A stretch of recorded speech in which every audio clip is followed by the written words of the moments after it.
शिल्पा की आदतें ठीक नहीं थी। वो ना बोलने से पहले कुछ सोचती और ना ही कुछ करने में। उसकी इस आदत से सभी परेशान रहते। बहन, घर पर मेहमान आए हैं और शक्कर खत्म है, थोड़ी शक्कर दे दो, मैं बाजार जाऊंगी तो ले आऊंगी। अरे शिखा बहन, तुम तो माफी करे, जब देखो तुम्हारे घर में कुछ न कुछ खत्म ही रहता है। अरे शिल्पा, चिल्ला क्यों रही हो? कहा ना घर में मेहमान बैठे हैं, सुन लेंगे। सुन लेंगे तो सुन ले, तुम लोगों की मांगने वाली आदत तो बंद होगी। अच्छा शिल्पा, ना दो शक्कर, लेकिन बात तो अच्छे से करो। एक कटोरी शक्कर के लिए तुमने मेरी बड़ी बेइज्जती कर दी। शिल्पा बड़बड़ाते अंदर चली जाती है तो शिखा भी घर चली जाती है। माँ, क्या हुआ? अरे कुछ नहीं बेटा, पता नहीं कहां कहां से ऐसे पड़ोसी आ जाते हैं, जब देखो तब कुछ न कुछ मांगने के लिए घंटी बजाते हैं। अब घंटी बजे तो दरवाजा ना खोलना। पता नहीं माँ की ये आदत कैसे बदलेगी, किसी को कुछ भी बोल देती है, बोलने से पहले सोचती भी नहीं। शिल्पा की ये आदत दिन ब दिन बढ़ती ही जा रही थी। एक दिन शिल्पा के दरवाजे सब्जी वाला आया। सुनो भैया, मुझे ये भिंडी, टिंडे, लौकी और आलू के साथ 1 किलो प्याज दे दो। जी बहन जी।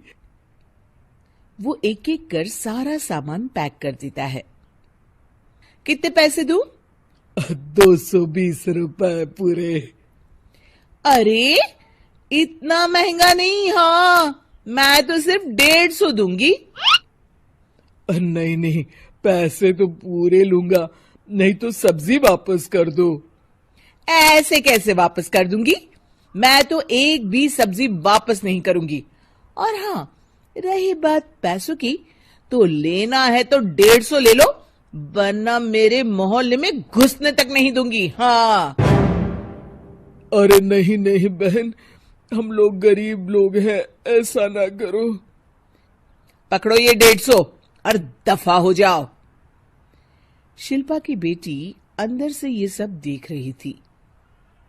शिल्पा, तूने तो हद कर दी, बेचारा गरीब आदमी, उसका तो गुजारा ही इसी से होता है।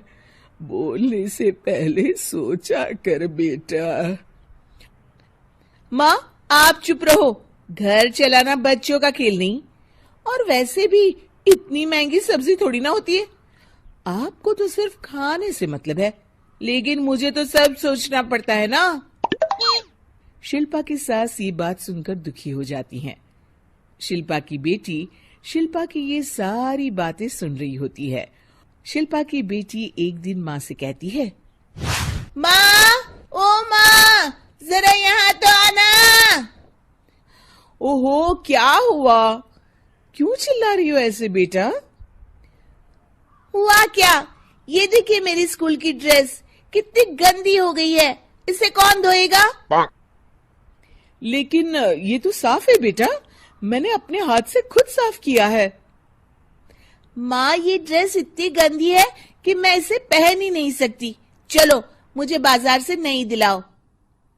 शिल्पा दुखी हो जाती है और वहां से चली जाती है कि तभी सामने उसकी सास मिल जाती है। शिल्पा, अरे ओ शिल्पा, ये क्या सब्जी बनाई है? ऐसे भी कोई सब्जी बनाता है? शिल्पा सास की इस हरकत से सख्ते में आ जाती है। अरे माँ को तो मैं जो बना दूं उन्हें वो पसंद आ जाता था, फिर आज वो ऐसा व्यवहार क्यों कर रही हैं?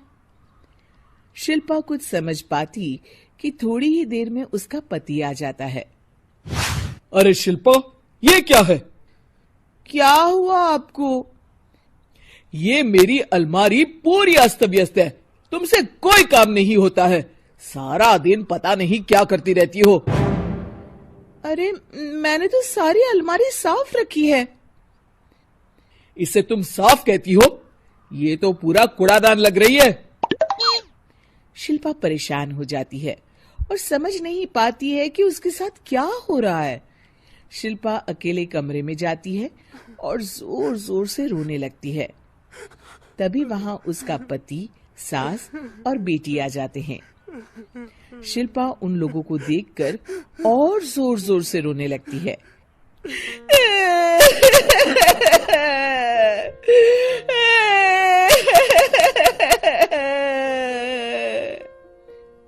कि तभी उसकी सास उससे कहती है, क्या हुआ? यहाँ बैठकर रोती रहोगी या फिर खाने को भी कुछ बनाओगी?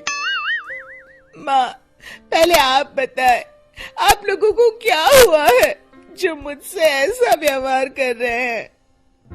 वही हुआ है जो तुम्हें रोज होता है। मैं समझी नहीं। माँ, आज घर वालों ने आपसे बुरा व्यवहार किया तो आपको कितना बुरा लगा ना? हाँ, मुझे बहुत बुरा लगा। मुझे अच्छा नहीं लगता कोई मुझसे इस तरह से बात करे। सही कहा शिल्पा, जो चीज तुम्हें खुद के लिए अच्छी नहीं लगती वो तुम्हें दूसरों के साथ भी तो नहीं करनी चाहिए। बेटा, हम तुम्हारे अपने हैं, फिर भी तुम्हें अपनों की बात का बुरा लगा। लेकिन सोचो, जिन बाहर के लोगों से तुम ऐसा व्यवहार करती हो उन्हें कैसा लगता होगा। हाँ माँ, आप सच कह रही हैं। मैं आप लोगों से माफी मांगती हूँ। मुझे कड़वा नहीं बोलना चाहिए। मैं समझ गई, मैं आपकी हूँ इसलिए आप लोगों ने मुझे सुधरने का वक्त दिया और मेरा साथ दिया। लेकिन जिन बाहर के लोगों से मैं बुरा व्यवहार करती आई, वो लोग मेरे कड़वे बोल से कितने दुखी होते होंगे। मैं वादा करती हूँ, आज से ऐसा व्यवहार किसी के साथ नहीं करूंगी। सीख, हमें दूसरों के साथ वैसा ही व्यवहार करना चाहिए जो हम खुद के लिए अपेक्षा करते हैं।